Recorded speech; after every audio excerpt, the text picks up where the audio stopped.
The assassination of Archduke Franz Ferdinand and his wife Sophia in open car took place June 28, 1914, and they drove through the streets of Sarajevo in a convertible, in an open car.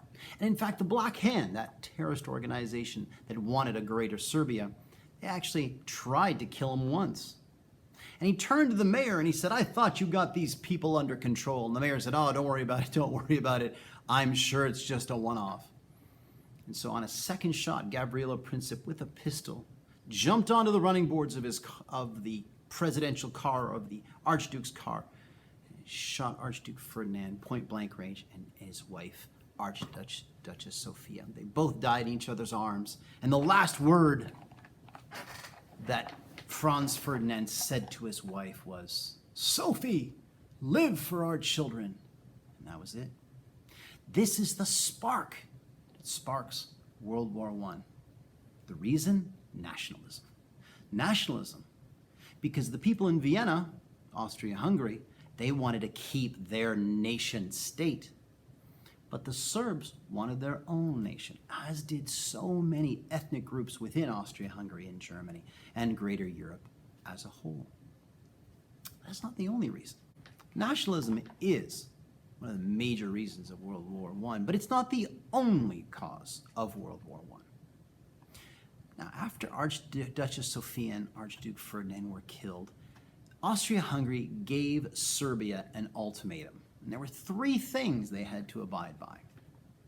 But one of those conditions was intolerable. And the Serbs said no. And that condition was this: that you allow Austria-Hungarian secret police and investigators into your country to root out this terrorist organization, Black Hand. That would in fact basically just hand the country of Serbia over to the Austria-Hungarians, because they would of course rule it with their police.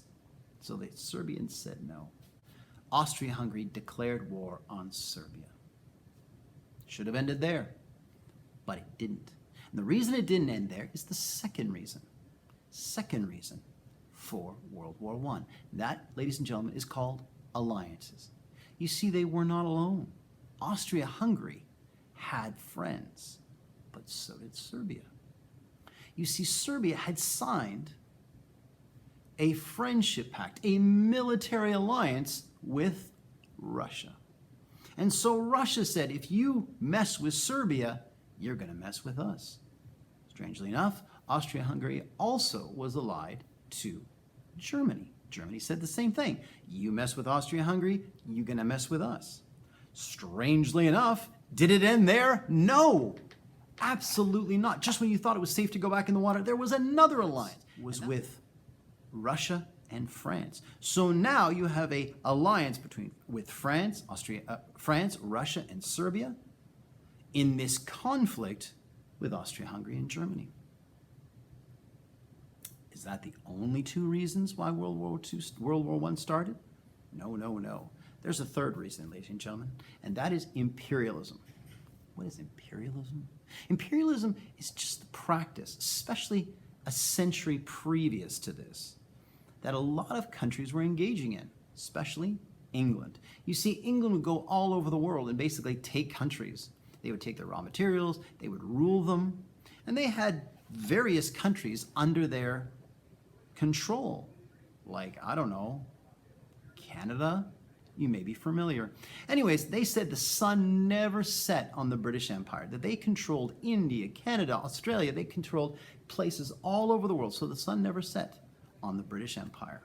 France had colonies, but Germany was behind the eight ball. They wanted colonies desperately. They didn't have some. So there was this tension between Germany and the rest of Europe to get colonies, and therefore wealth and raw materials. Nationalism, alliances, imperialism. Well, ladies and gentlemen, what's the fourth reason? That's right, ladies and gentlemen, it's this, and that is weapons, militarism. Each country was building their military. Now, England had the best navy in the world. Everyone knew that. But Germany was building a new force, and that was called the Unterseeboot, or the U-boat. You had guns and weapons and All sorts of armaments were being built. And of course, the idea was, well, if I wait too long and let the other guy build more weapons, I better strike first. So you have this awful situation. You have militarism, you have alliances, you have imperialism, you have nationalism. What does it spell? Main. So remember, if I ever ask you the main causes of World War I, militarism, alliances, imperialism, and nationalism. It's so simple. So how does it all begin, ladies and gentlemen? Well, that's a lesson for another day.